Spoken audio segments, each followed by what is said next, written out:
Welcome to the AOA News Inside Track podcast. Today's Inside Track podcast is part of the QIPS Insights series, which is brought to you by the Quality Improvement and Patient Safety Committee.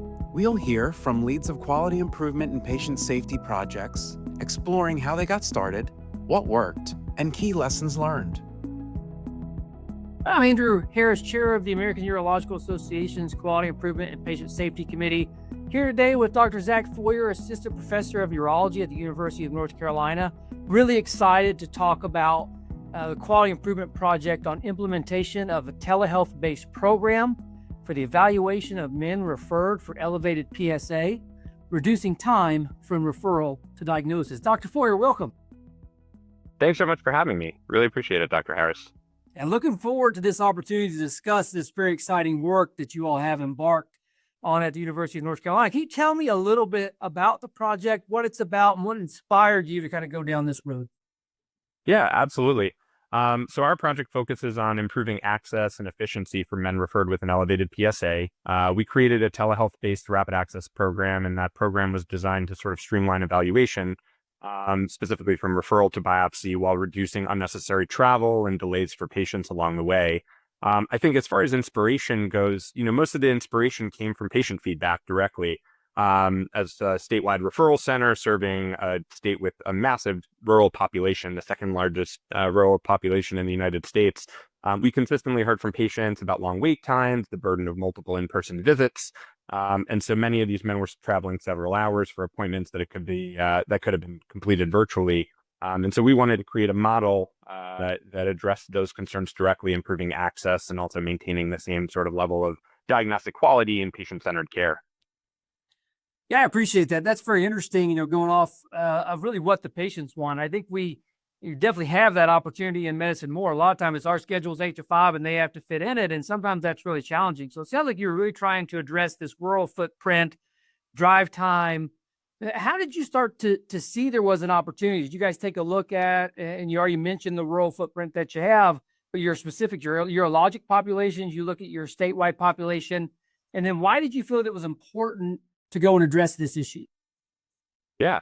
I think, generally speaking, again, patient feedback had identified the fact that there was extended wait periods. So we sort of looked back at our data to see how much time it was taking from the date of referral through sort of the date of biopsy. What did that look like in a pathway that's now fragmented with, a patient coming in to see us initially, then getting triaged and sent for an MRI. That MRI wait time adds to the process. And then after that, another wait for the biopsy. And so we looked at each sort of individual part of that process and noted that, of course, it was critically important because this was causing our patients anxiety, increasing the time that it was taking to actually get them cared for. And so when we examined our referral data, we found basically that from referral to biopsy was taking about 5 months in total time, and again, requiring multiple in-person visits, and clearly represented an opportunity for improvement.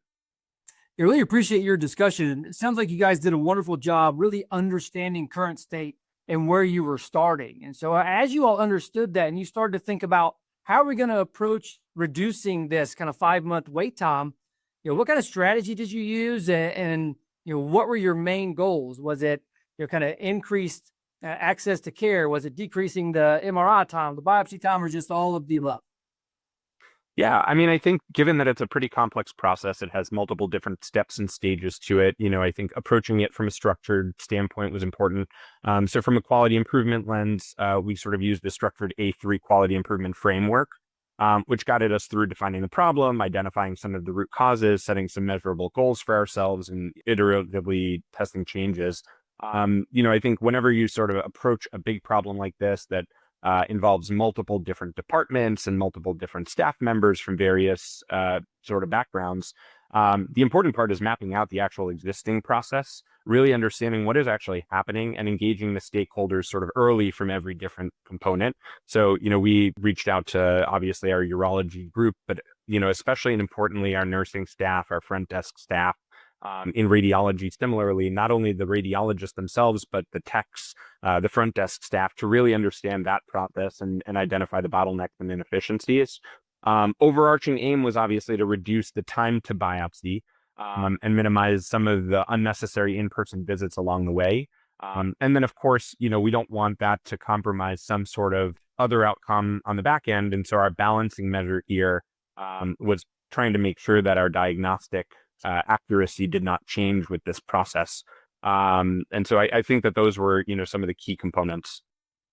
That sounds phenomenal. What a great example of really understanding not only what is the data-driven opportunity, but then also where are some of your efficiency opportunities lie, within the system, because we work in these complex systems. So really appreciate, this part of the discussion. So walk us through now, what you guys actually did. What was the intervention? Where did you start to make these changes to try to decrease that time?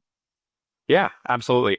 I think some of the major bottlenecks that we identified were in appropriately sort of scheduling the patient initially. We didn't really have enough sort of new provider slots to get people in quickly. Of course, oncology, we covered the breadth of it. And so, those appointments were being taken up by a variety of different things, returns, et cetera. So sort of right sizing the number of incoming appointments was critically important. That virtual visit on the front end of things was actually carried out by one of our advanced practice providers with 15 plus years of experience and a passion for prostate cancer. And so he sort of became the point person for the entryway into the process, and that made sure that patients were coming in with a standardized approach. In terms of making sure that every patient sort of had the same experience, we standardized and developed a biopsy algorithm and an MRI triage algorithm. And upstream of all of this, in terms of making sure that patients were ready for their initial visits, ready for their biopsy, we ensured that some of the schedulers had algorithms for how to manage outside imaging, get that imaging so that it was accessible and reread and interpreted by our local radiologists.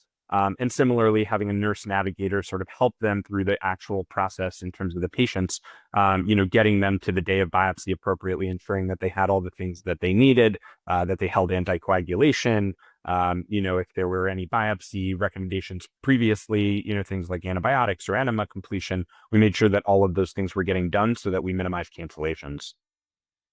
That's phenomenal. So as you guys were going through this work, how were you tracking that data along the way? And did anything in particular kind of stand out to you, or what did you learn as you all were going through? Yeah, so we monitored several metrics. Time.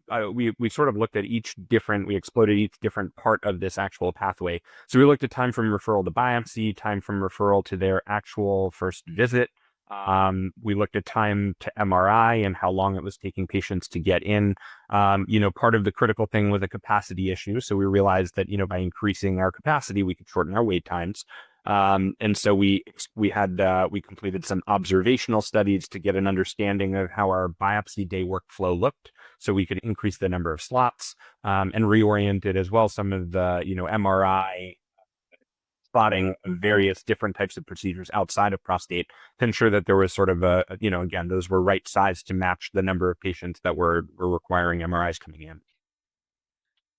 As you were going through, any surprises along the way, or anything you didn't quite think about as you were learning until patients started going through the process that may have been a little bit surprising?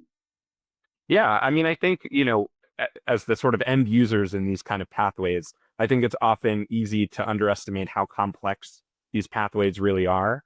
Obviously there's many, many handoffs along the way.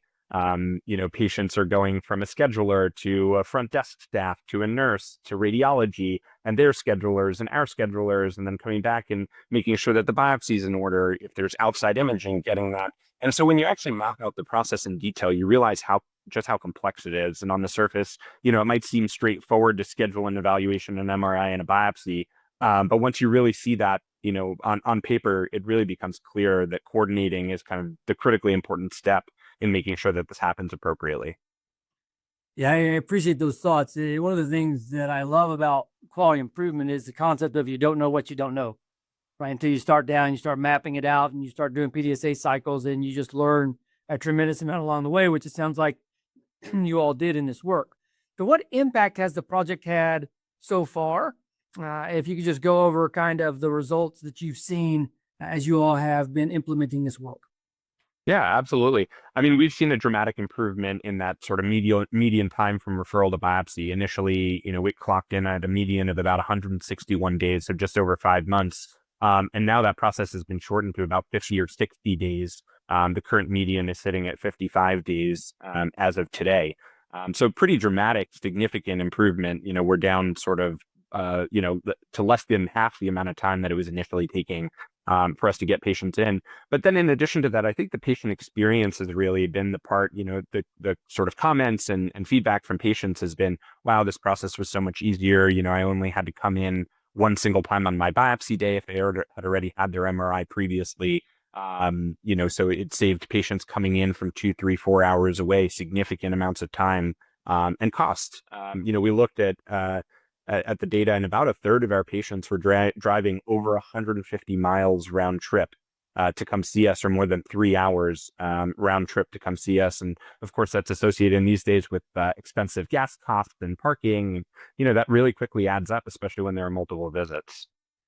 I really appreciate those comments. Listening to you talk through this, it sounds like the patient feedback led you to look at the data, then you moved those metrics in the right direction, and you linked it back to new patient feedback and satisfaction. This phenomenal quality work in making sure your end result is linked to why you did it in the first place. So very much appreciate that from a quality lens. Have you all identified any other areas outside of this work where you might look to do something similar, or people have been reaching out to you and say, hey, how'd you do that? How do we do this in a different specialty outside of urology? Yeah. So we have applied the same concept in, some other sort of pathologic states with the plan to sort of develop those further and expand this kind of rapid access concept. So we've already applied it to hematuria. So getting patients in quickly for cysto and evaluation through a similar sort of structured approach. And that's reduced patient wait times and again, improved their feedback. And we're planning to expand it out to patients coming in with renal stones and patients with BPH. Especially those who are sort of obstructed and with a catheter, trying to figure out how to get them through our system quickly to get those obstructions relieved. Interesting. And as you move to the hematuria concept, was the work quicker the second time after you had already figured out the process you wanted to go through the first time? Yeah, absolutely. I mean, I think, the good fortune with something like that is that we're working with a similar team and similar players overall. It was us in radiology. And so we already kind of had a structured approach and had already identified some of the ways to kind of make some of those wheels spin a little bit faster. And so I think, that was certainly easier the second time. I think we also get a little bit better at it. You learn a little bit from the first experience. You learn what works and what doesn't work. Sometimes we had a hiccup that delayed us a couple of weeks. And in the second go around, you're a little bit faster at kind of identifying, oh, this is going to be an issue. This is something that, maybe we should consider approaching a couple of different ways to, on the first go, rather than waiting for the first one to fail and see how that goes. Yeah, I appreciate those thoughts. So what advice or resources would you share with others? You're going to listen to this work and say, you know what? I think I might want to do something similar. We may have a similar opportunity at our institution. What advice or resources might you share with those? Yeah, absolutely. Collect the baseline data. Make sure you understand what the actual problem is. Make sure you measure it. Understand what you want to measure. And I think the critical thing is always to think through, there's a little bit of a game of whack-a-mole that comes about in quality improvement where, you allocate a lot of resources to a problem and then all of a sudden, the mole sort of springs up somewhere else because all of a sudden you're not paying attention. So I think, both thinking through what that baseline data looks like, understanding your process really, really well and mapping it out before you start actually trying to turn the knobs, if you will. But then I think, on the back end, just making sure that you understand where did you take those resources from and ensure that that kind of component of your practice is not suffering for it. Yeah, I appreciate those concepts for sure. And that's just great advice for those out there looking to get involved and do something similar. So I really want to thank our audience today for listening. Dr. Ford, thanks so much for spending some time with us today and really imparting on us some wonderful quality improvement knowledge. What a great work.